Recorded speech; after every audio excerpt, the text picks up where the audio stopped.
Hello students, welcome to Dhaka Secondary School, North Karachi campus, and today you are watching class 9 English literature class, and these slides are prepared by Sir Farhan, language teacher of Dhaka Secondary School. So students, our today's topic is third week of December, and in which we cover our comprehension, the Great Visionaries, and in which we learn about our two great leaders of the past history. Okay students, so now I move towards our today's topic, the Great Visionaries. Okay, so in these great visionaries we learn about, first of all, Quaid-e-Azam. Who is Quaid-e-Azam and what we have learned from him and what he got for us.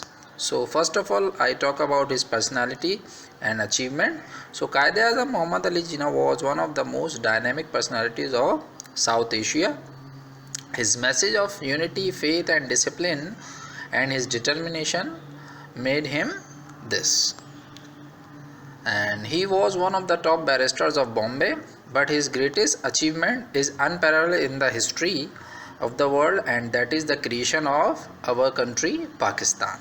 The world has seen many leaders who have obtained independence for their people from undesired rulers, but few have achieved what the Quaid-e-Azam did.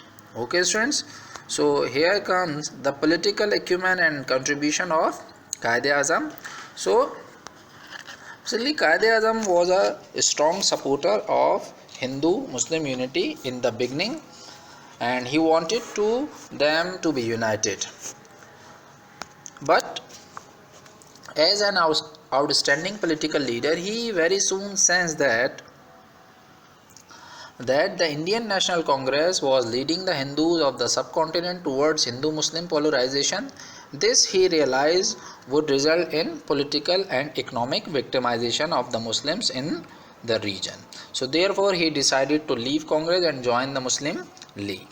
And soon after joining Muslim League, he became the president of Muslim League. He very intelligently pleaded the case of a separate homeland for the Muslims and succeeded in getting Pakistan. Okay students, so now and despite ruling British and Hindu opposition, he got a separate homeland. So here comes the aspiration for Pakistan. What should we aspire for Pakistan?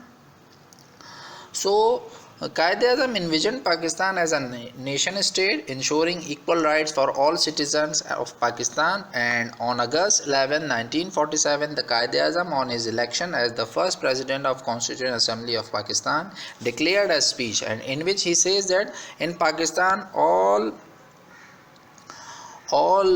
citizens have equal right and no one is superior to one another, and here all people have their rights to live according to their teachings and according to their religions.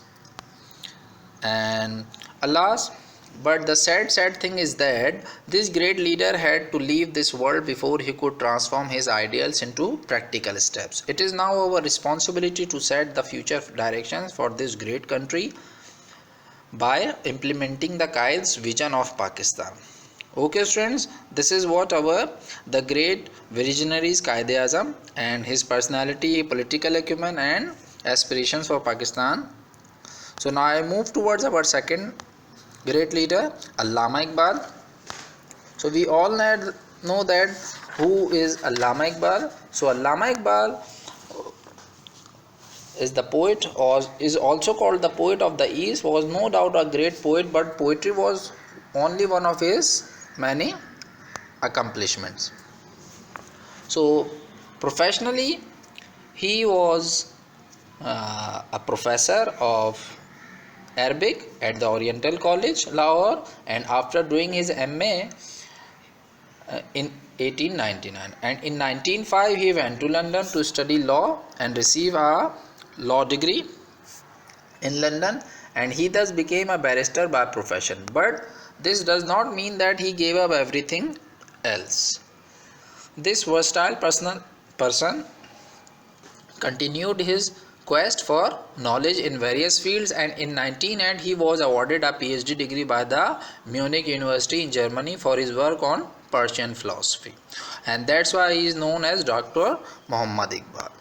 So now comes towards political acumen and contribution of Allama Iqbal. So Allama Iqbal took an active part in politics and worked for the cause of the Muslims of South Asia. He was elected as a member of the Punjab Legislative Council in 1926 till 1929. By then he had become deeply involved with Muslim League activities. Due to his commitment to the cause of Muslim rights in India, he soon elected the president of Punjab branch of All India Muslim League, a post he held till the time on his death. And his greatest achievement came when he gave Allahabad address, which he delivered in 1930 when he presided over the Allahabad meeting of the All India Muslim League. It was on this historic occasion that he made a definite demand for a separate Muslim state in South Asia.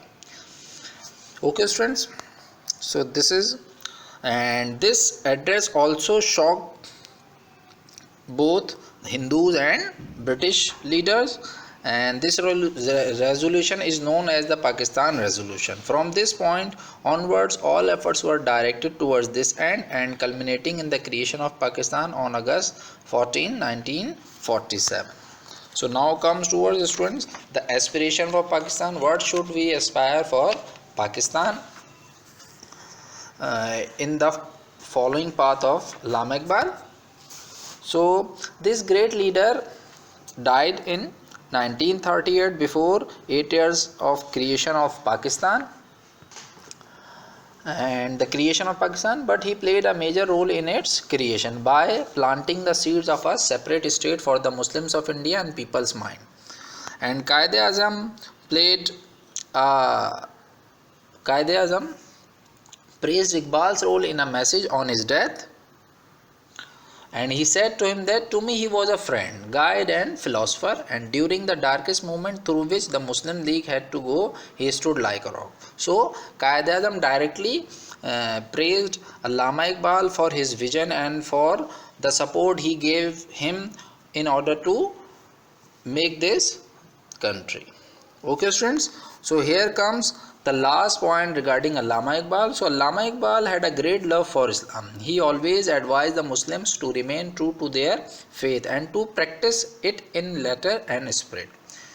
So he also told that I have learned one lesson from the history of Muslims at difficult moments in their history. It is Islam that has saved Muslims and not Muslims that have saved Islam. So this is what the message we have got from Allama Iqbal. Okay students, I hope you got the idea regarding this chapter, the Great Visionaries. Okay, thank you.